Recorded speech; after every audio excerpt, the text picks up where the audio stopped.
суд приговорил Бишимбаева Куандыка Валихановича признать виновным в совершении уголовных правонарушений, предусмотренных пунктом 1 части 2 статьи 110, пунктом 5 части 2 статьи 99 Уголовного кодекса и назначить ему наказание.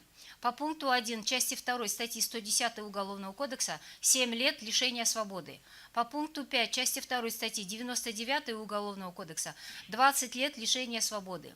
В соответствии с частью 4 статьи 58 Уголовного кодекса по совокупности преступлений путем частичного сложения наказания окончательно назначить Бишимбаеву 24 года лишения свободы. Признать в действиях Бишимбаева согласно пункта 2 части 2 статьи 14 Уголовного кодекса опасный рецидив преступления. Отбывание лишения свободы Бишимбаеву назначить в учреждении уголовно-исполнительной системы максимальной безопасности. Судебное заседание объявляется закрытым.